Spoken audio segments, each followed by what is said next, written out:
গতকালকে খবরে দেখেছিলাম টুথপেস্টেও মিলল মাইক্রোপ্লাস্টিক। দেশের বাজারে বিক্রি হওয়া যেসব 26টি টুথপেস্টে শনাক্ত হয়েছে মাইক্রোপ্লাস্টিক। এতে অনেকেই চিন্তিত হয়ে পড়েছেন। আমার লাস্ট ভিডিওতেও কমেন্ট করেছেন কোন টুথপেস্টটা ইউজ করা ভালো আর এই মাইক্রোপ্লাস্টিক কি পরিমাণে আমাদের ক্ষতি করতে পারে। দেখুন, আমি প্রথমেই বলে দিই, টুথপেস্ট কিন্তু আমরা জেনারেলি দাঁত ব্রাশ করার জন্য ব্যবহার করি। এটা আমরা খাই না, হয়তো আমাদের অজান্তে মাঝে মধ্যে অল্প অল্প আমাদের শরীরের ভিতরে ঢুকে যায়। সে খুব অল্প পরিমাণে যেই পরিমাণ মাইক্রোপ্লাস্টিক ঢুকতে পারে সেটা কিন্তু আমাদের শরীরে তেমন একটা ক্ষতি করার কথা নয়। তারপরেও যদি আপনি চান একদম মাইক্রোপ্লাস্টিক ছাড়া যে টুথপেস্টগুলো ব্যবহার করবেন, সেগুলো তো অলরেডি খবরেই দেওয়া হয়ে গেছে। এই যে দেখতে পাচ্ছেন, যেসব টুথপেস্টে শনাক্ত হয়নি কোনো মাইক্রোপ্লাস্টিক। এবার আসে আসল কথায়। আমেরিকার মতো জায়গাতেও খাওয়ার পানি বিক্রি করা হয় প্লাস্টিক বোতলে। আর কলম্বিয়া আর রাটগার ইউনিভার্সিটিতে গবেষণা করে দেখেছে 1 লিটার প্লাস্টিকের খাওয়ার জলের বোতলে প্রায় 2.5 লাখের মতো মাইক্রো ন্যানো প্লাস্টিক মিলিয়ে পাওয়া গেছে। আর ছবিতে দেখুন এই টুথপেস্টগুলোতে কত পরিমাণ মাইক্রোপ্লাস্টিক পাওয়া গেছে। প্রতি 100 গ্রামে 120 টিকোনা, 80 টিকোনা, তারপর কিছুতে 320। মানে খাওয়ার জলের সাথে তুলনা করলে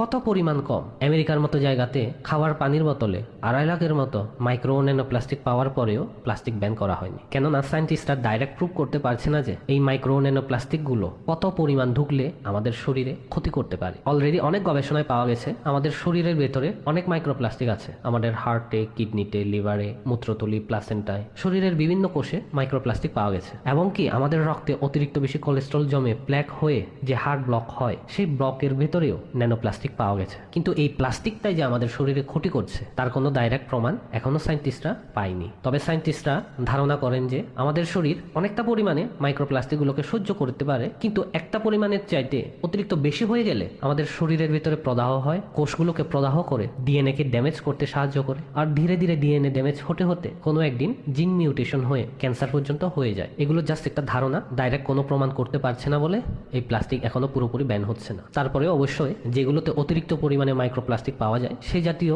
যে কোনো ধরনের প্রোডাক্ট অ্যাভয়েড করা উচিত। টুথপেস্টে যত পরিমাণে মাইক্রোপ্লাস্টিক থাকে, আমাদের দৈনন্দিন জীবনে আমরা যা যা ব্যবহার করি সেগুলোতে আরো বেশি মাইক্রোপ্লাস্টিক থাকে। প্লাস্টিকের যত জিনিসই ইউজ করি আমরা সবগুলোতে মাইক্রোপ্লাস্টিক থাকে। এমনি খালি চোখে দেখা যায় না, অনুবীক্ষণ যন্ত্র দিয়ে দেখলে তবেই বোঝা যায়। যেসব টুথপেস্টে মাইক্রোপ্লাস্টিক পাওয়া যায়নি সেগুলো তো দিয়েই দিয়েছে, কিন্তু তারপরেও যদি ভালোভাবে গবেষণা করা যায় এগুলোতেও কিছু না কিছু পরিমাণ ন্যানো প্লাস্টিক তো থাকবেই। কেননা তাদের প্যাকেটগুলো সেই প্লাস্টিক দিয়েই তৈরি। কোন টুথপেস্টটা সবচাইতে ভালো এরকম কোনো ডাইরেক্টলি বলা যায় না। আর কোন টুথপেস্টটা ব্যবহার করব তার চাইতে সবচাইতে গুরুত্বপূর্ণ হচ্ছে কখন কখন আমরা দাঁত ব্রাশ করব আর দিনে কয়বার ব্রাশ করব। সবচাইতে ভালো রাতে ঘুমানোর আগে দাঁত ব্রাশ করা। আর রাতে ব্রাশ করা মানে অনেকেই খাওয়ার পর সঙ্গে সঙ্গে দাঁত ব্রাশ করে নেয়। এইটাই সবচাইতে মারাত্মক ভুল। ডিনার করার পর সঙ্গে সঙ্গে যদি আপনি দাঁত ব্রাশ করেন, সেই সময় আপনার দাঁতের এনামেলটা কিছুটা সেন্সিটিভ থাকে। সেন্সিটিভ বলতে খাবার থেকে কোনো না কোনো ধরনের কিছু না কিছু অ্যাসিড দাঁতের মধ্যে লেগে যায়। আর সেই অ্যাসিড লেগে থাকার অবস্থায় যদি আপনি ব্রাশ দিয়ে ঘষে ঘষে ব্রাশ করেন, তাহলে আমাদের দাঁতের উপরের লেয়ারটা ক্ষয় হওয়ার সম্ভাবনা থাকে। আর প্রতিদিন একটু একটু ক্ষয় হতে হতে